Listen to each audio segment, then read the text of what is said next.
A figura que a história registrou como Saddam Hussein veio ao mundo em 28 de abril de 1937, em uma modesta aldeia chamada Al-Awja, próxima a Tikri, região noroeste de Bagdá, no Iraque. Seu pai, Hussein Ad al-Majid, era um humilde pastor de ovelhas, cuja presença na vida do filho foi praticamente inexistente. Enquanto algumas versões sugerem que ele abandonou a família antes mesmo do nascimento de Saddam, evidências mais consistentes indicam que sucumbiu a um câncer de garganta no rigoroso inverno de 1936 ou 1937. Pertencente à tribo Albu-Nazir, cujas raízes remontam a uma migração vinda do Iêmen no sudoeste da Península Arábica há várias gerações, Saddam herdou um legado tribal que marcaria sua identidade. Sua mãe, Suba Tufa al-Musalala, descendia de uma linhagem mais ilustre. Entre seus antepassados estava Talfa ibn Zala, neto do emir Omar Bey III, antigo governador de Tikri. Antes do nascimento de Saddam, ela e Hussein já haviam perdido outro filho, falecido pouco antes de 1937. Viúva, Suba casou-se novamente com Ibrahim al-Hassan Muhammad, com quem teve vários meio-irmãos para Saddam, embora o convívio entre eles fosse raro. A relação com a mãe foi marcada por frieza desde o início. Grávida em meio à tragédia da perda do marido, ela chegou a tentar interromper a gestação, e após o parto, nunca desenvolveu afeto pelo filho. Esse ambiente familiar conturbado moldou uma infância difícil. O padrasto de Saddam, homem severo e autoritário, impunha castigos físicos tão brutais que, ainda criança, o futuro ditador fugiu de casa. Refugiou-se em Bagdá sob os cuidados de um tio, Kairala Talfa, figura que se tornaria uma influência decisiva em sua vida. Na capital iraquiana, frequentou a escola secundária Al-Kar, onde se destacou como aluno mediano, prosseguindo depois para os estudos de direito. Mesmo distante de Tikri, nunca esqueceu suas origens. Anos mais tarde, já no poder, elevaria parentes da região a cargos de destaque, demonstrando lealdade às suas raízes. Saddam cresceu em uma época de profundas transformações não apenas no Iraque, mas em todo o Oriente Médio. Durante séculos a região esteve sob o domínio de impérios islâmicos poderosos como o otomano e o persa. Territórios que hoje correspondem ao Iraque, Turquia, Síria, Líbano, Palestina, Israel, Jordânia e Arábia Saudita eram controlados pelos otomanos, cujo declínio se acentuou no início do século XX. A entrada do Império Otomano na Primeira Guerra Mundial, ao lado das potências centrais, selou seu colapso em 1918. No pós-guerra, vencedores como Grã-Bretanha e França redesenharam um mapa da região, criando nações artificiais por meio de mandatos que ignoravam as identidades locais. O Reino do Iraque, formalmente independente em 1932 sob o reinado de Faisal e, na prática, permaneceu sob forte influência britânica, especialmente no controle das riquezas petrolíferas, gerenciadas pela Iraqi Petroleum Company, uma entidade dominada por interesses britânicos. Esse cenário de submissão estrangeira alimentou revoltas internas. Durante a Segunda Guerra Mundial, quando Saddam tinha apenas 2 anos, grupos políticos iraquianos conspiraram com os nazistas na esperança de expulsar os britânicos, vistos como cúmplices da monarquia local. Nesse contexto de instabilidade surgiu, em 1947 na Síria, o Partido Baath, uma força pan-arabista e anti-imperialista que rapidamente se espalhou pelo Oriente Médio, chegando ao Iraque em 1951. Seu tio Kairala foi um dos primeiros adeptos. Embora o Baath tivesse base entre os sunitas, majoritários no Iraque, sua ideologia não era religiosa. Pregava um socialismo árabe e a união dos países muçulmanos para recuperar a grandeza perdida dos impérios islâmicos, livre da interferência estrangeira. Essa postura colocava o partido em rota de colisão com a monarquia iraquiana, tida como fantoche dos interesses britânicos. Aos 20 anos, em 1957, Saddam ingressou no Partido Baath iraquiano, então um movimento marginal, com poucos centenas de membros concentrados em Bagdá e outras cidades grandes. Mas o país fervilhava. A incompetência do rei Faisal II e de seus ministros, somada ao exemplo da Revolução Egípcia de 1952, quando militares derrubaram o rei Farouk e expulsaram a influência britânica, inspiraram uma onda de descontentamento. O estopim veio em 14 de julho de 1958, com a Revolução Iraquiana. Líderes militares como Abdul Salam Arif e Adal Karim Kazim orquestraram um golpe que depois Faisal II executou a família real e proclamou a república. Embora pequeno, o Baath tinha conexões suficientes para participar da formação do novo governo, colocando Saddam, então um jovem desconhecido de 21 anos, nas bordas do poder. No entanto, a instabilidade era a marca do novo regime. Diversas facções disputavam controle, e o futuro do Iraque pendia para um caminho ainda mais turbulento.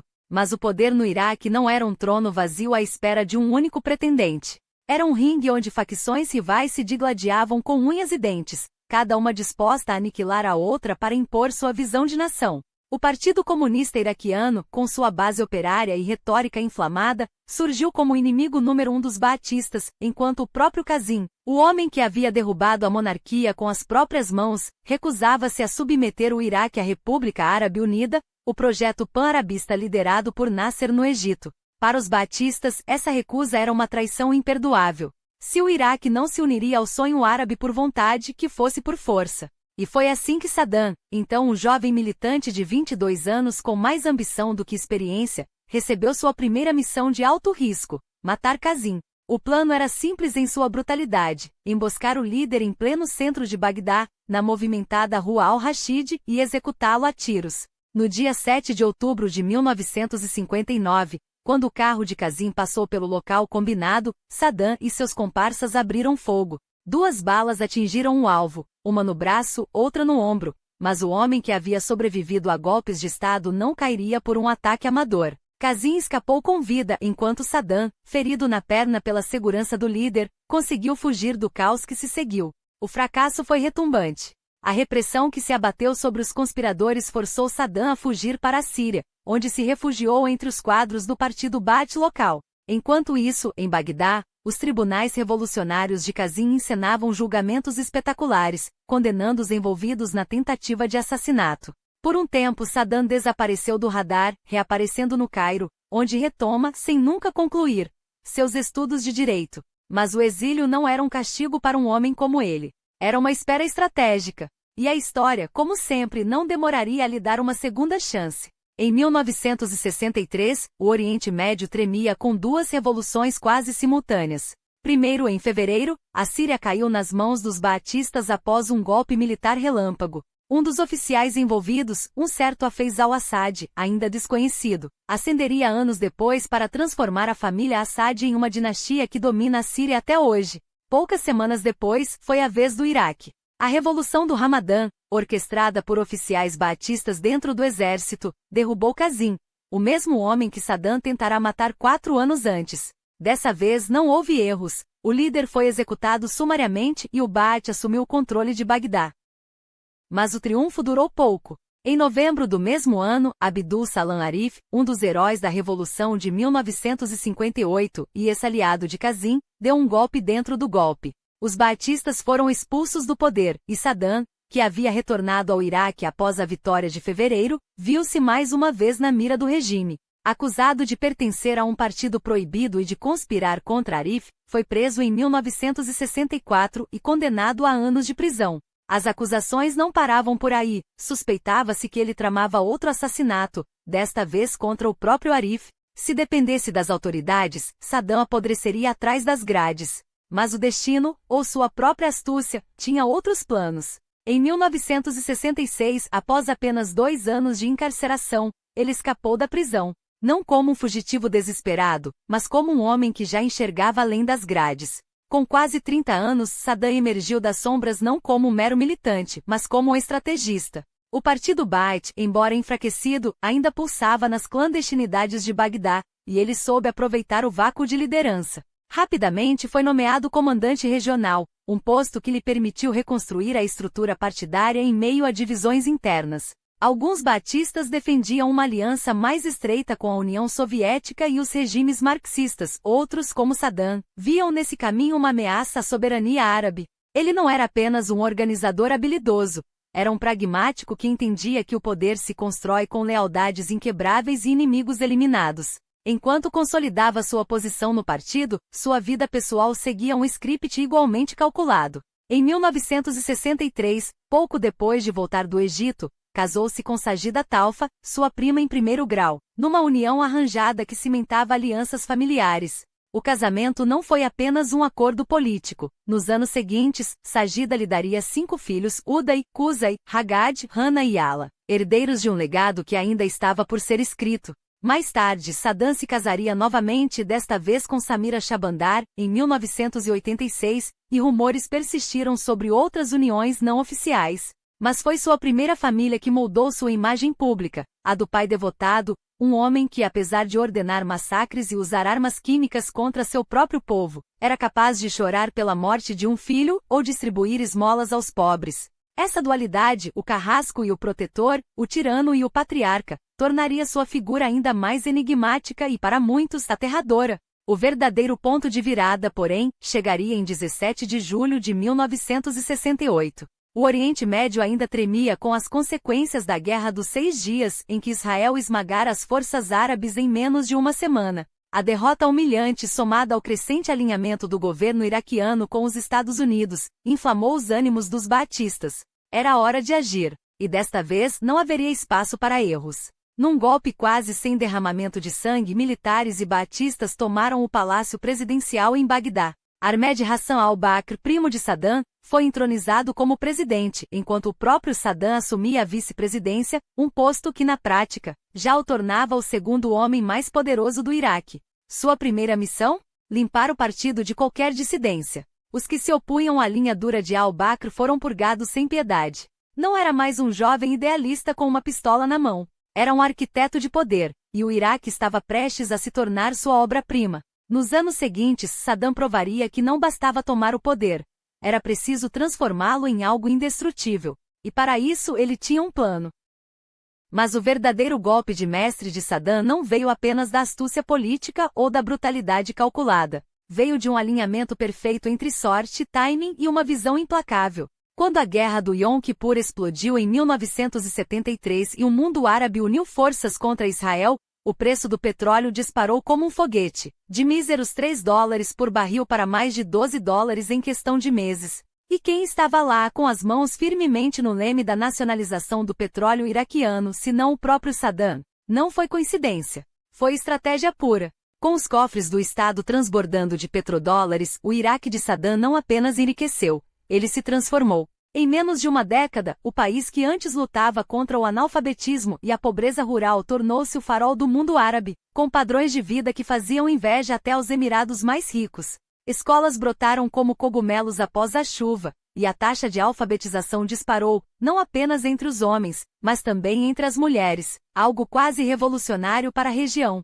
Hospitais públicos de última geração surgiram onde antes havia apenas clínicas precárias. A Unesco, essa instituição que raramente distribui elogios à torto e à direito, não teve escolha a não ser reconhecer. Saddam estava reescrevendo as regras do jogo, mas ele não se contentou em gastar o dinheiro do petróleo em projetos de fachada. Saddam pensava a longo prazo, um luxo que poucos ditadores se permitem. Enquanto outros líderes do Oriente Médio queimavam suas riquezas em palácios dourados ou guerras fúteis, ele investiu pesado em infraestrutura, modernizando estradas, pontes e sistemas de irrigação. Fábricas foram erguidas, a agricultura foi mecanizada e o campo, antes preso a arados medievais, ganhou tratores e técnicas modernas. O objetivo? Tornar o Iraque independente do petróleo. Porque Saddam sabia, um dia, o ouro negro secaria ou perderia valor. E quando esse dia chegasse, o Iraque não poderia ser um gigante com pés de barro. No tabuleiro geopolítico, porém, as peças se moviam com igual habilidade. Socialista convicto, ele inicialmente flertou com Moscou, selando em 1972 um pacto de 15 anos com a União Soviética, um casamento de conveniência que renderia armas, tecnologia e apoio diplomático. Os americanos, é claro, não gostaram nada disso. A resposta de Washington? Armou os curdos do norte, alimentando suas ambições separatistas como quem joga gasolina em uma fogueira já acesa. Em 1974, a guerra estourou novamente e os curdos, liderados pelo lendário Mustafa Barzani, ameaçaram rasgar o Iraque ao meio. Mas Saddam não era homem de se curvar a pressões. Em 1975, com um golpe de mestre digno de Maquiavel, ele sentou-se à mesa com o Shah do Irã. Sim, aquele mesmo Irã que hoje seria seu maior inimigo, negociou o Acordo de Argel. Em troca de uma faixa estreita de terra na disputada Chatal Árabe, Teherã cortou todo o apoio aos curdos. Sem armas, sem suprimentos, a rebelião desmoronou em semanas. Bagdad reafirmou seu controle sobre o norte, e Saddam provou mais uma vez que quando se tratava de poder, não havia linha que não cruzasse, nem aliado que não traísse se necessário. Até que chegou 1979, o ano em que o aprendiz superou o mestre. Al-Bakr, seu primo e mentor, começava a desconfiar. As manobras de Saddam eram claras demais, ele não queria ser o segundo homem do Iraque, queria ser o único. Quando al-Bakr tentou selar uma união política com a Síria de Hafez al-Assad, um acordo que o manteria no poder até a morte, mas que excluiria Saddam da sucessão, o jogo virou. Em 16 de julho, com o apoio silencioso dos generais e dos barões do Ba'ath, Saddam agiu. Sem um único tiro. Sem derramamento de sangue nas ruas. Apenas um telefonema, uma assinatura e pronto, al-Bakr renunciou. No mesmo dia, o Iraque tinha um novo líder. 6 dias depois, o verdadeiro Saddam se revelou. No Salão Al-Qud em Bagdad, os altos escalões do Ba'ath se reuniram para o que achavam ser uma reunião de rotina. Até que Saddam subiu ao pódio e soltou a bomba. Uma quinta coluna infiltrada no partido, uma conspiração para entregar o Iraque à Síria. Um a um, os nomes foram lidos 68 traidores, segundo a confissão arrancada de Mu'i Abdul Hussein, ex-secretário particular de al-Bakr. Ninguém ousou questionar. Ninguém ousou respirar fundo. O que se seguiu não foi um julgamento. Foi um espetáculo. Um tribunal especial foi montado, e em 2 semanas de farsa judicial, 21 homens foram condenados à morte. Os demais, destituídos, exilados ou reeducados. A mensagem era clara, a era da clemência tinha acabado. A partir daquele dia, o Ba'ath não seria mais um partido. Seria uma seita. E Saddam, seu profeta supremo. O Iraque que emergiu daquele verão de 1979 já não era o mesmo. O reformista ambicioso dos anos 70 que ergueu escolas e hospitais, deu lugar a algo muito mais sombrio. Um homem que uma vez no trono não se contentaria em governar, precisava ser adorado. Precisava ser temido. Através da guarda popular, do temido Mukhabara e de uma rede de informantes que se estendia até o último vilarejo, Saddam teceu uma teia de terror que sufocaria o país por décadas. Dissidentes desapareciam à noite. Curdos eram massacrados em campanhas pacificadoras. Xiitas radicais eram caçados como pragas. Tortura tornou-se moeda corrente nos porões de Abu Ghraib, muito antes dos americanos chegarem lá. E assim começou o reinado de um homem que em sua própria mente não era apenas um líder.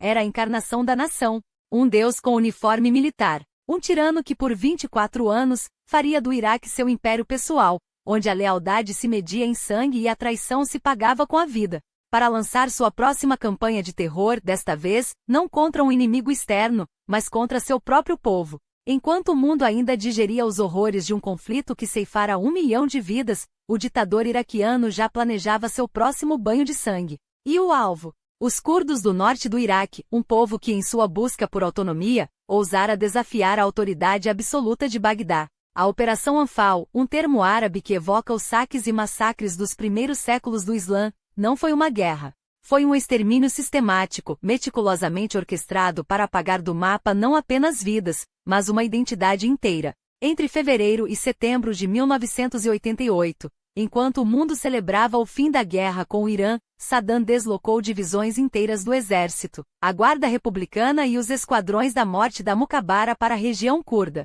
Vilarejos foram cercados, homens e meninos separados das mulheres, e então fuzilados em valas comuns ou jogados em câmaras de gás. Os sobreviventes, quando havia algum, eram deportados para campos de concentração no deserto, onde a fome e a sede faziam o trabalho que as balas não haviam terminado. A Lágia se tornou o símbolo dessa carnificina.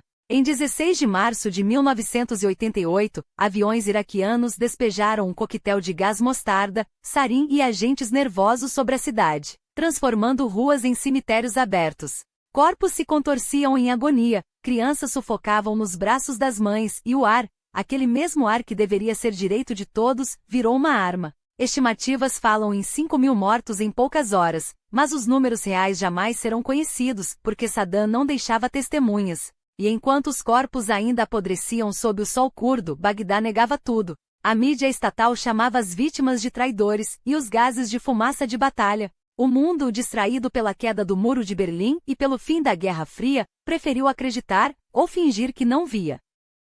Mas a crueldade de Saddam não tinha limites geográficos. Seus tentáculos se estendiam além das fronteiras, onde esquadrões da Mukhabara caçavam dissidentes como animais. Em Estocolmo, um acadêmico iraquiano era encontrado com a garganta cortada em um hotel. No Sudão, um ex-militar era arrastado de sua casa e nunca mais visto. Em Beirute, jornalistas críticos desapareciam após conversas com diplomatas iraquianos.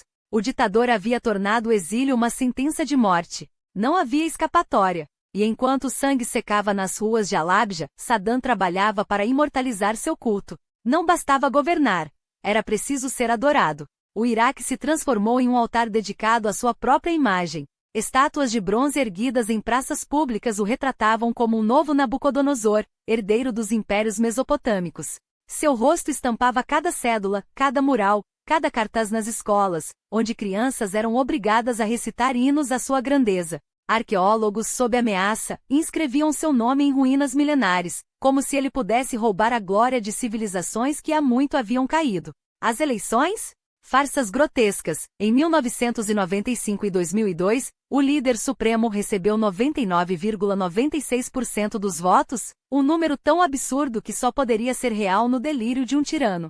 Era fácil rir daqueles excessos, daqueles espetáculos ridículos de poder. Mas era justamente nessa ridicularização que residia seu gênio perverso. Porque quando um homem está em todos os lugares, nos jornais, nas moedas, nas paredes das salas de aula, quando sua voz é a única que ecoa nos noticiários e seus inimigos desaparecem sem deixar rastro, a linha entre realidade e ficção se apaga. Para milhões de iraquianos, Saddam não era apenas o líder, era o único líder possível. A alternativa? A morte. E assim, mesmo com a economia desmoronando sob o peso da guerra, das sanções e da corrupção endêmica, seu reinado parecia inquebrantável. O petróleo, outrora a veia pulsante do Iraque, agora mal conseguia sustentar o aparato repressivo que mantinha o país de joelhos. Mas pouco importava. Saddam havia aprendido a lição mais valiosa de todos os ditadores: um povo esmagado pela pobreza é mais fácil de controlar do que um povo próspero. A fome era uma arma tão eficiente quanto as balas. E então veio o Irã, ou melhor, o que restava dele após a Revolução de 1979. Quando o Ayatollah Khomeini assumiu o poder em Teherã, Saddam viu não apenas uma ameaça ideológica, mas uma oportunidade. O novo regime xiita, com seu discurso de exportar a revolução, era o inimigo perfeito, um espantalho que justificaria qualquer atrocidade em nome da unidade nacional. Porque se havia algo que o Baath, e seu líder supremo, temia mais do que uma invasão estrangeira, era a rebelião interna. E no Iraque, onde os xiitas eram maioria, o fantasma de uma insurreição inspirada por Teherã assombrava os sonhos de Saddam. Em setembro de 1980, com a bênção tácita de Washington e o apoio logístico de potências ocidentais ávidas por ver o Ayatollah derrotado, as divisões iraquianas cruzaram a fronteira. A guerra que se seguiu não foi um conflito. Foi um moinho de carne humano, onde dois regimes brutais se digladiavam não por território ou recursos, mas pela própria sobrevivência. E enquanto os soldados iraquianos morriam aos milhares em ataques frontais suicidas, enquanto os iranianos enviavam crianças, literalmente crianças, para limpar campos minados com seus corpos, Saddam jogava seu trunfo final, o gás. Mostarda, sarin, tabum, armas proibidas por tratados internacionais, mas perfeitamente aceitáveis para um homem que já havia transformado seu país em um campo de experimentação macabra. O Ocidente virou a cara. Ou melhor, abriu os cofres. Os Estados Unidos, que publicly condenavam o uso de armas químicas, Privatelli forneciam inteligência e financiamento a Bagdá.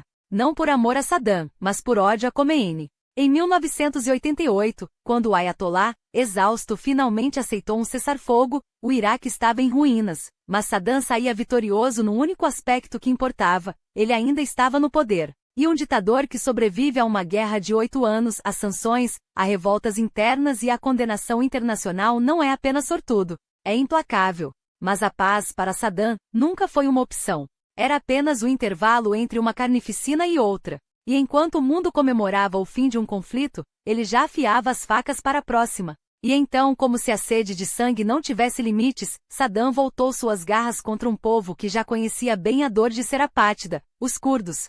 Não foi uma campanha militar. Foi um extermínio calculado, uma limpeza étnica disfarçada de contra-insurgência, batizada com o nome cínico de Al-Anfal, os despojos da guerra, como se vítimas fossem troféus a serem exibidos.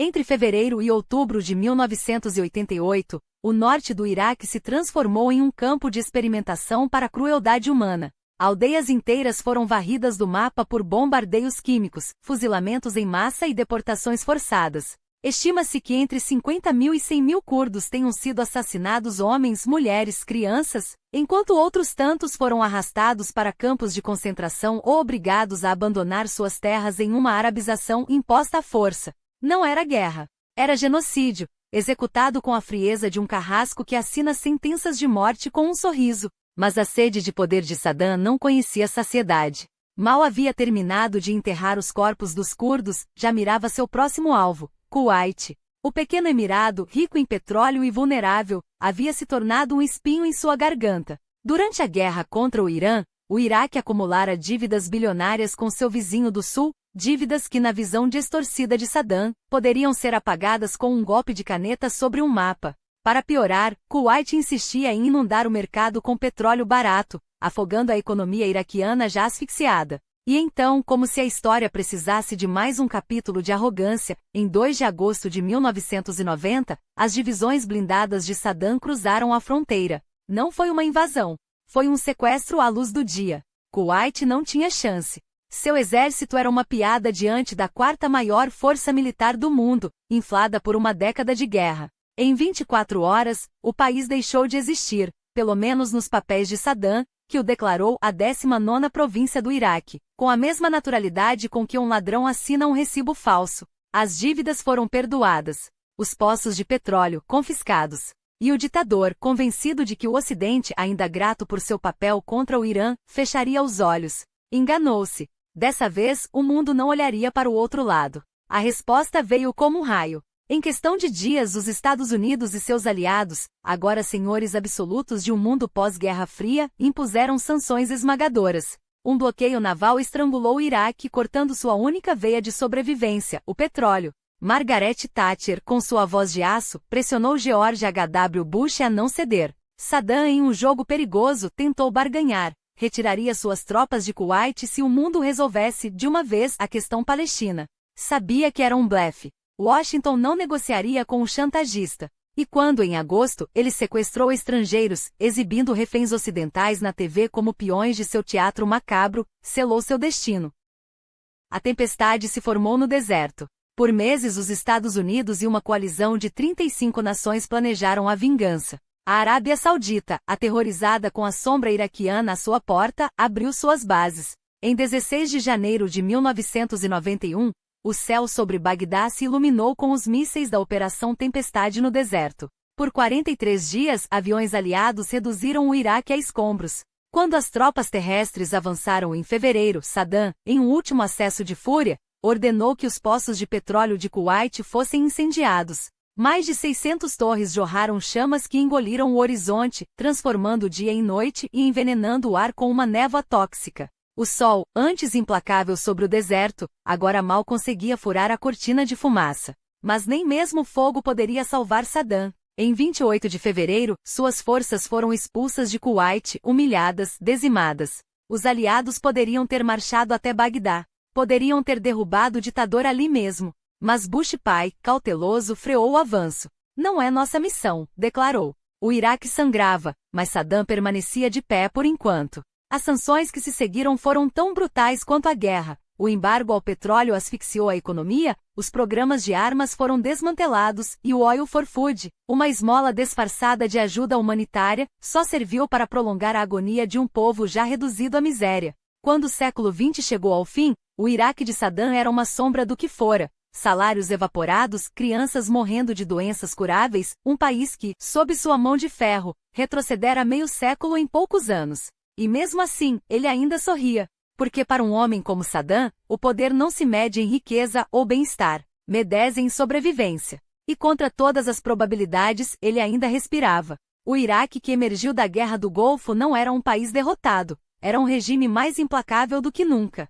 Enquanto a economia desabava sob o peso das sanções, Saddam Hussein consolidava seu poder como nunca antes. Os Estados Unidos, que poderiam tê-lo derrubado em 1991 ao avançar de Kuwait até Bagdá, recuaram. Um erro estratégico que ele soube explorar com maestria. Pela primeira vez em mais de uma década, nenhum vizinho ousava desafiá-lo. A lição de Kuwait havia sido aprendida à força. O Iraque não poderia mais se dar ao luxo de guerras expansionistas, mas podia, e deveria, aperfeiçoar a arte da sobrevivência. E foi exatamente isso que fez. Nos anos que se seguiram, Saddam transformou o aparato estatal em uma máquina de propaganda e repressão, mobilizando a população contra o inimigo ocidental que, segundo ele, asfixiava a nação com sanções cruéis. O discurso mudava, mas a essência permanecia a mesma. O mundo estava contra o Iraque, e somente ele, o líder supremo, poderia protegê-lo. A ironia? Enquanto acusava o Ocidente de destruir seu país, era ele próprio quem mergulhava o Iraque em um abismo de miséria, não por falta de recursos, mas por uma combinação letal de paranoia, corrupção e uma sede insaciável de controle. Mas havia algo mais sinistro em jogo. O Baath, partido que outrora pregava um nacionalismo árabe secular, agora flertava com o islamismo como ferramenta de dominação, não por convicção mas por cálculo frio. Em uma região onde o extremismo religioso ganhava força, Saddam soube que para manter seu império de terror, precisava se reinventar. Mesquitas eram monitoradas, clérigos cooptados, e o discurso oficial ganhava tons cada vez mais religiosos, não por fé mas por conveniência. O ditador que havia governado com mão de ferro laica agora invocava Alá para justificar sua tirania. E se o regime se tornava mais brutal, a família Hussein se tornava mais monstruosa. Qusay, o filho mais novo, era a mão direita do pai, implacável, estratégico, o provável herdeiro de um império de sangue. Foi ele quem esmagou a revolta xiita nos pântanos do sul, inundando milênios de história e cultura para apagar qualquer resistência. Uma limpeza étnica disfarçada de segurança nacional que transformou uma das regiões mais férteis do Iraque em um deserto de lama e morte. Mas se Qusay era o executor frio, Uday era o pesadelo em carne e osso. Uday Hussein não era um homem, era uma força da natureza perversa. Alcoólatra, estuprador, sádico, ele transformava Bagdá em seu playground particular. Festas onde o excesso de álcool era apenas o prelúdio para torturas e humilhações. Jogadores de futebol espancados por derrotas, funcionários açoitados até sangrar, mulheres sequestradas nas ruas para saciar seus caprichos. Sua coleção de carros esportivos não servia para corridas, mas para caçar vítimas. Até mesmo a família tremia diante dele. Parentes próximos fugiram para a Jordânia, temendo que o próximo tiro fosse deles. Quando um atentado o deixou manco em 1996, muitos esperavam que sua crueldade diminuísse. Enganaram-se. A deficiência só o tornou mais imprevisível, mais violento. E Saddam? Sabia de tudo. Sempre soube. Mas um ditador não pune seu herdeiro, mesmo que esse herdeiro seja um monstro. Afinal, o terror era o cimento que mantinha o regime de pé. Mas havia outro lado desse homem que poucos conheciam, o intelectual. Nos anos 2000, enquanto o Iraque afundava, Saddam se dedicava a uma atividade inesperada: escrever 4 romances e poemas, muitos deles com a ajuda de ghostwriters, mas todos carregando sua marca inconfundível. Zabida e o Rei, sua primeira obra, era uma fábula medieval ambientada em Tikri, sua terra natal, onde uma mulher poderosa se envolvia com um monarca iraquiano nos primeiros séculos do Islã. Uma alegoria transparente. O Iraque, traído pelas sanções americanas, era a vítima, ele, o líder injustiçado. Homens e a Cidade, publicado em 2001, e além, uma versão romancada da história de sua família, heróis que teriam libertado o Iraque do jugo otomano e elevado o Baath ao poder. Manuscrito em sua própria caligrafia, encontrado após a invasão de 2003, o livro era menos literatura e mais propaganda, uma tentativa desesperada de reescrever a história antes que ela o engolisse. Porque a história, afinal, não estava do seu lado. As sanções internacionais estrangulavam a economia, mas a culpa não era apenas do Ocidente. Saddam havia jogado com fogo ao desenvolver armas químicas e biológicas, testadas em prisioneiros de Abu Ghraib como cobaias humanas. Sarin, gás mostarda, antraz, o arsenal existia mesmo que desorganizado, mesmo que sem capacidade real de ameaçar outros países. O problema não era só o que ele tinha, mas o que escondia. Em 1998, quando os inspetores da ONU foram expulsos, o mundo recebeu a mensagem: Saddam não ia cooperar, não ia se render, e foi essa teimosia que selou seu destino. Porque em 11 de setembro de 2001, quando aviões se chocaram contra as Torres Gêmeas, o mundo mudou. E com ele, o tempo de Saddam Hussein estava prestes a acabar. O ataque às Torres Gêmeas não foi apenas um golpe contra os Estados Unidos, foi um catalisador que redefiniu as regras do jogo global. Quando 2 aviões comerciais foram transformados em armas de destruição em massa, o presidente George W. Bush, filho daquele mesmo Bush que havia humilhado Saddam em 1991, viu sua chance. Não de vingança, mas de uma cruzada, a guerra ao terror, uma campanha que prometia arrasar qualquer regime no Oriente Médio que direta ou indiretamente, desse abrigo ao ódio que alimentava a Al-Qaeda. O alvo inicial foi óbvio, o Afeganistão, onde Osama Bin Laden se escondia sob a proteção dos talibãs. A invasão foi rápida, cirúrgica, quase inevitável. Mas enquanto a poeira ainda não havia assentado em Cabul, os olhos de Washington já se voltavam para Bagdá. Não havia uma única prova de que Saddam tivesse laços com Bin Laden, nem sequer um fio de evidência que sugerisse colaboração. Mas isso não importava. A justificativa foi forjada em outra mentira, mais conveniente e mais aterradora: a ideia de que o ditador iraquiano estava à beira de adquirir armas nucleares. Uma ameaça fantasma alimentada por relatórios duvidosos, inteligência manipulada e uma pressa suspeita por ação. A Europa se dividiu. França e Alemanha, aliados históricos, denunciaram a guerra como um ato de aventura imperialista. Mas Bush, com o apoio incondicional de Tony Blair, ignorou os protestos. O mundo assistiria, impotente ou cúmplice, enquanto as máquinas de guerra se preparavam para marchar sobre o Iraque na primavera de 2003. E quando chegou a hora, a invasão foi tão esmagadora quanto previsível. Em março de 2003, o céu sobre Bagdá se iluminou com a Operação Choque e Pavor, uma tempestade de mísseis e bombas que anunciou o início do fim. 500 mil de soldados, entre americanos, britânicos e aliados menores, avançaram pelo sul, enquanto os curdos das montanhas, os Pemerga, e outros grupos que odiavam Saddam se juntaram à causa. O exército iraquiano, numeroso no papel, desmoronou como castelo de cartas. Em 3 semanas, Bagdá caiu. Em 9 de abril, as forças de coalizão hastearam sua bandeira no coração da capital. Saddam, sua família e os últimos remanescentes do regime fugiram como ratos, deixando para trás um país em frangalhos. Mas a vitória foi uma ilusão. Enquanto Bush, em 1º de maio, declarava o fim das operações militares majoritárias, um anúncio prematuro que ecoaria como uma piada amarga nos anos seguintes, o Iraque já fervilhava com uma resistência que a ocupação estrangeira só faria crescer. Os baatistas podem ter sido derrotados, mas o ódio que plantaram durante décadas não desapareceria tão facilmente.